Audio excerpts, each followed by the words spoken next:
Darling, good morning. Let's have our coffee. This is the country music that says, I think country music captures so incredibly well our feelings about things. I love it. So now, today, let's drink our coffee.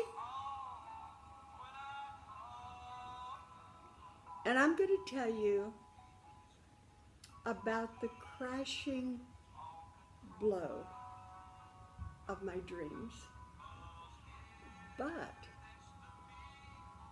by hitting my brick wall in life, so to speak, it led me to a mystical, most incredible part of my life.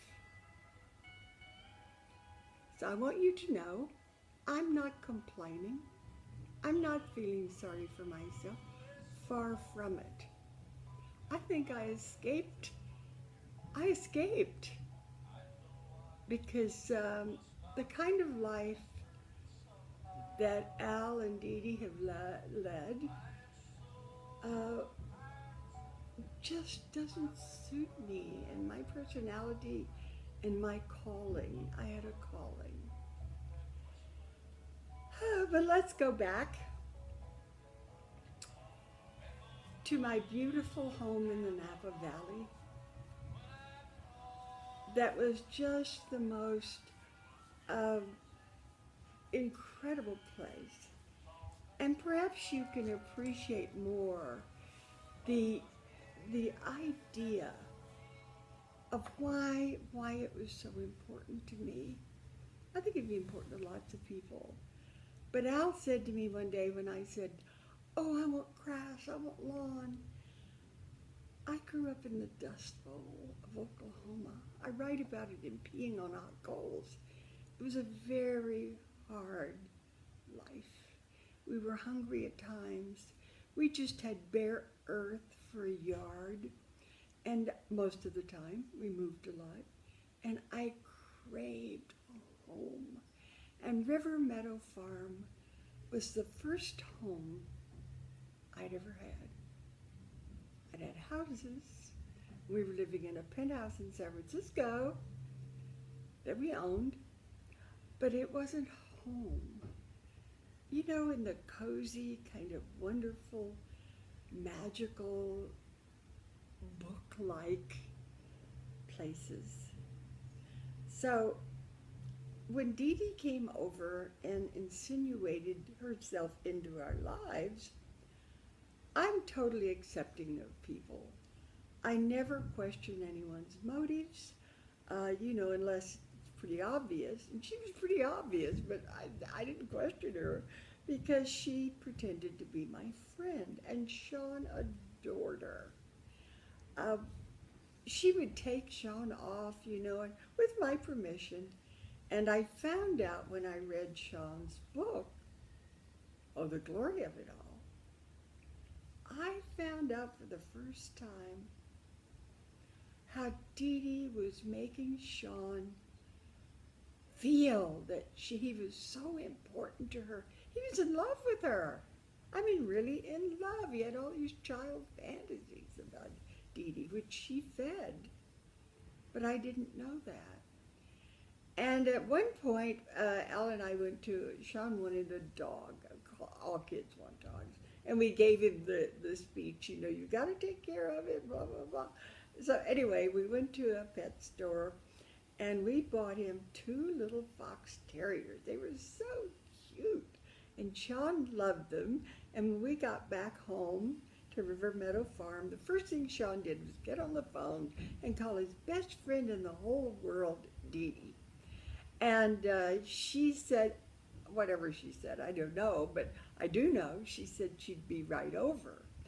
So she came over, and you know what she had?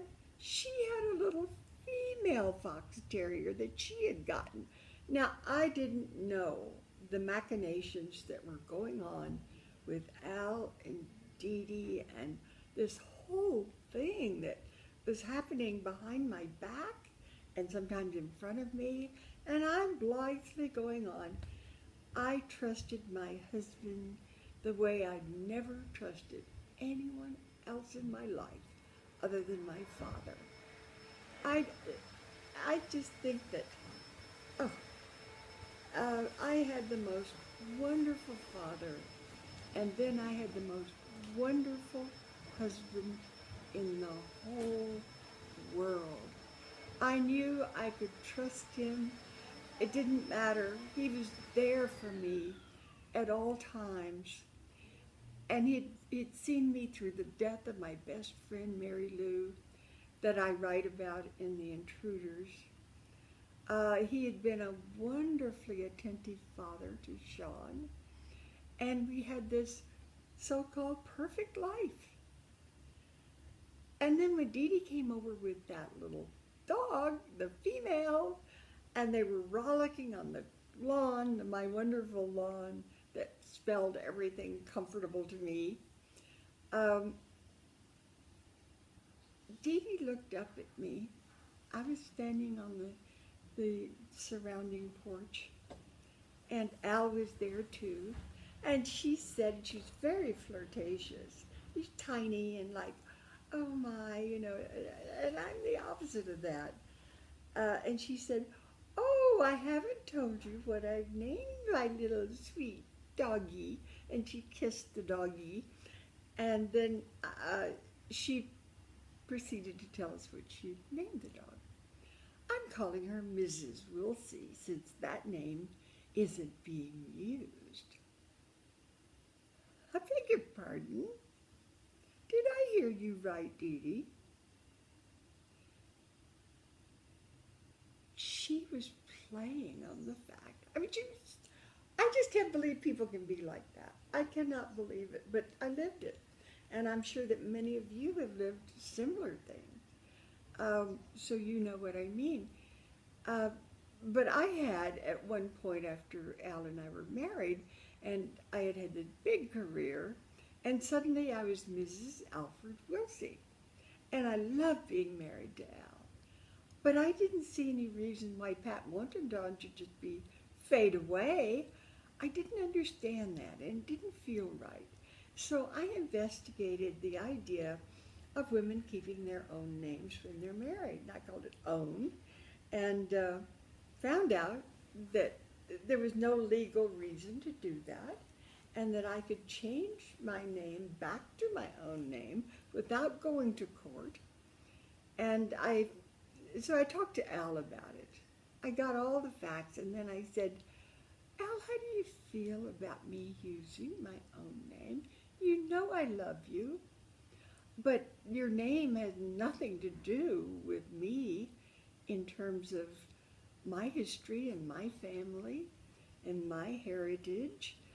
But I'd like to know what you think about that. And he said, may I think about it? It was really sweet. And I said, well, of course. And he came back to me 2 days later and he said, I've been thinking about you using your own name. And I thought, I wouldn't want to change my name. Why should you want to change your name? It doesn't make sense.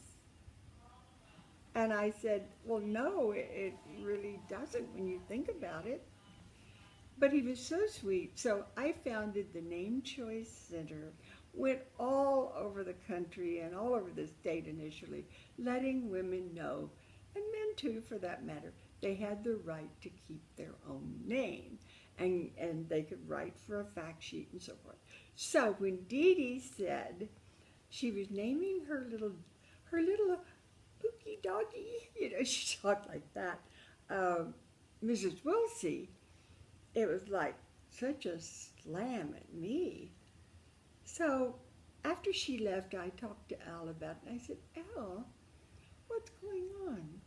You seem to know about the dog, you seem to know about the name, and we both kind of laughed when she said that, but it wasn't funny.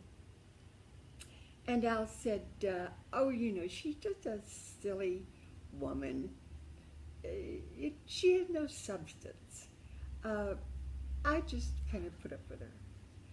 But I noticed, and you know how we kind of turn away from things that we don't want to acknowledge. Al was a helicopter pilot. He had his own helicopter, and we'd fly back and forth from the city to the country and vice versa. And Al loved to snoop on people, and he would hover over their parties and their houses, and I just hated it. I didn't like that. I didn't want to do it. You know, a few times it was fun, and I was with him, but I said, I have no interest in seeing what other people are doing. You know, it's enough for me to take care of what I'm doing. Darling, you know, I was very sweet too, very loving to Al because I really loved him. And so pretty soon, Dee Dee was the one flying over the Napa Valley with Al. And I became distressed over it. So I talked to Al in depth about it. He said, Pat, you have nothing to worry about. Please don't think you do. You saved my life. But then Al started telling me that we really shouldn't be living the lifestyle we were living. He was losing money. He was very concerned about our future. And I'm like the most sympathetic person. I said, Al, we don't have to live this way. We don't have to have these houses. We can live anywhere. You know, wherever you want. We don't have to do this. You're the one that's been buying me jewelry and doing all that. I don't need it. So the next thing I knew, in my ignorance and without anyone guiding me, I was signing off because Al had to sell properties, he told me. And there was Lake Merced, a big place that he was creating. And he took me to the office one Sunday. Couldn't have been sweeter, holding my hand. I look back and I think, oh, how could I have been so stupid, ignorant, innocent, as Carmen says. I think that I am innocent. I think that I don't know what that is, but I really see the very best in everybody.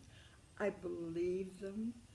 So anyway, he had me signing off property after property after property, so he wouldn't be in trouble financially. And then he gave a big birthday party for me.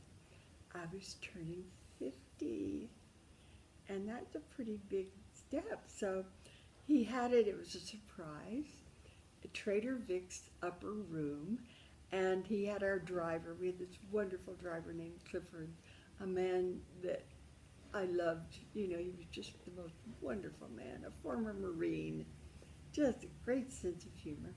And he drove us to the back entrance of Trader Vic's, which was up on Sutter Street. And I was used to going through that alley to get to Trader Vic's.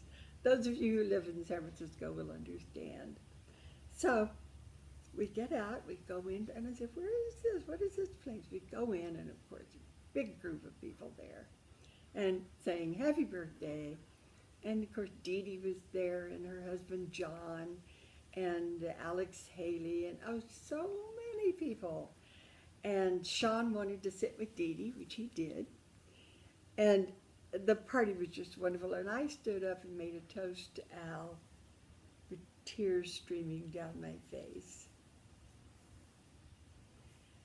for creating a flower garden of my life. You've made my life into a flower garden. We go home, and the next morning, Al says, I'm leaving you. I want a divorce.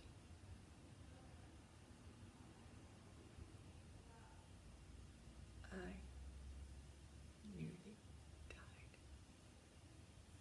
I couldn't believe it. I said, it's Dee Dee, isn't it? No, no. If it were Dee Dee, you would have a right to be upset, but it's not Dee Dee.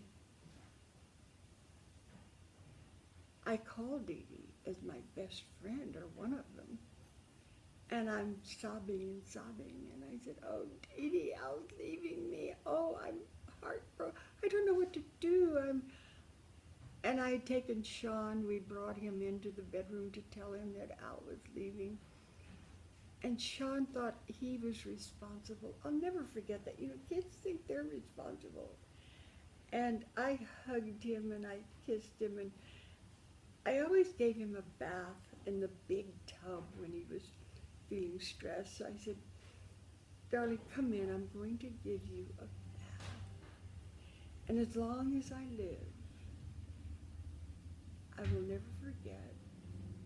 We had a great big marble tub with a view of San Francisco out the windows that surrounded it. And I filled it with water. Sean got undressed, and I said, okay, darling, I'll help you into the tub. And he took the flat of his little hand, and he slapped the edge of the tub with his hand over. And I said, what are you doing? He said, I'm trying to find out if this is real or if I'm having a dream.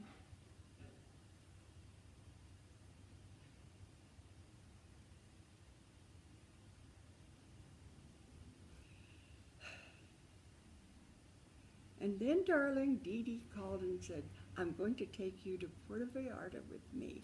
You need to get away. And I said, oh, Dee Dee, I don't want to live. I don't want to live.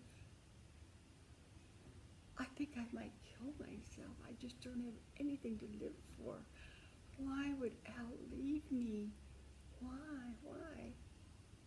And she said, oh, don't kill yourself. Don't do that. Don't do that.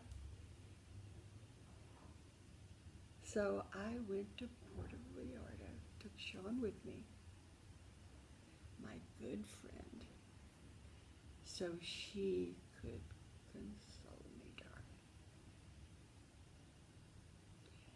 To be continued.